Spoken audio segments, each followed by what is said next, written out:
IVF treatments పై 20,000 discount. Doctor consultation మరియు ultrasound scan ను ఉచితంగా అందిస్తున్నారు. 49 అంటే సంతానం, 49 అంటే సంతోషం. Welcome to PT TV. Pithapuram నియోజకవర్గంలో ఎప్పుడెప్పుడు వస్తారా పవన్ కళ్యాణ్ గారని ఎదురు చూస్తున్నటువంటి జనసేన పార్టీ నాయకులకి కార్యకర్తలకి పవన్ కళ్యాణ్ అయితే గుడ్ న్యూస్ చెప్పారు.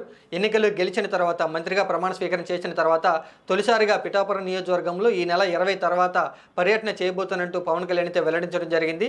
నియోజకవర్గంలో పిఠాపురం నియోజకవర్గంలో పోటీ చేసినటువంటి పవన్ కళ్యాణ్ వైసీపీ పార్టీ అభ్యర్థి అయినటువంటి వంగా గీత మీద ఆయన దాదాపుగా 70,000 పైచిలకు మెజార్టీతో అయితే గెలుపొందడం జరిగింది.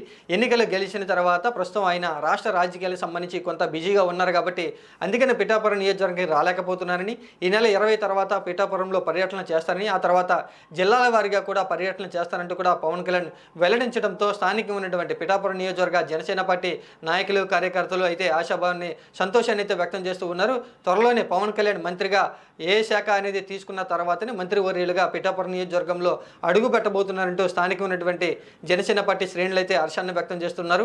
ఇక పవన్ కళ్యాణ్ త్వరలోనే పిఠాపురం నియోజకవర్గం రాబోతూ ఉన్నారు కాబట్టి ప్రస్తుతం ఆ పిఠాపురం నియోజకవర్గంలో తెలుగుదేశం జనసేన పార్టీ శ్రేణుల మధ్య కొంత గందరగోళ పరిస్థితి, వివాద పరిస్థితి కనిపిస్తూ ఉంది కాబట్టి అక్కడ కూడా ఆ రెండు పార్టీల మధ్య వచ్చినటువంటి విభేదాల గురించి కూడా పవన్ కళ్యాణ్ ఒక కీలకమైనటువంటి నిర్ణయాన్ని వెల్లడించబోతూ ఉన్నట్లుగా తెలుస్తూ ఉంది.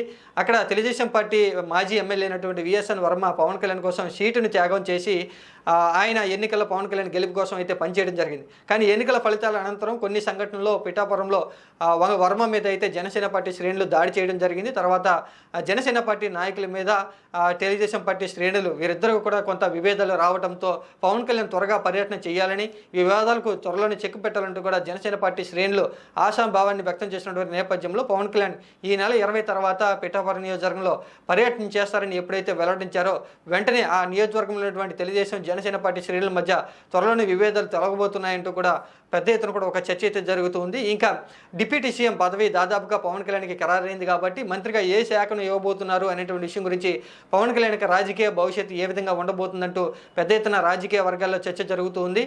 ఈరోజు లేదా రేపు ముఖ్యమంత్రి చంద్రబాబు నాయుడు పవన్ కళ్యాణ్కి ఏ శాఖను కేటాయించాలి అనేటువంటి విషయం గురించి ఒక నిర్ణయం అనేది తీసుకుని బహిరంగంగా వెల్లడించబోతున్నట్లుగా తెలుస్తుంది. మంత్రిగా పదవి బాధ్యతలు చేపట్టిన తర్వాతనే పవన్ కళ్యాణ్ పిఠాపురం నియోజకవర్గంలో అడుగు పెట్టబోతున్నట్లుగా తెలుస్తుంది. ఇక పవన్ కళ్యాణ్ గెలిచిన తర్వాత అంటే 2019లో 2 చోట్ల పోటీ చేసి ఓడిపోయినప్పుడు పవన్ కళ్యాణ్ ఈసారి 2024 ఎన్నికల్లో కేవలం ఒకే ఒక నియోజకవర్గం పిఠాపురం నుంచి పోటీ చేశారు. ఆయన దాదాపుగా 70,000 పైచిలకు ఓట్ల మెజార్టీతో గెలిచారు కాబట్టి గెలిచిన తర్వాత తొలిసారి పిఠాపురం నియోజకవర్గంలో అడుగు పెట్టబోతున్నట్లుగా తెలుస్తుంది మంత్రివర్గ స్థానానికి సంబంధించి.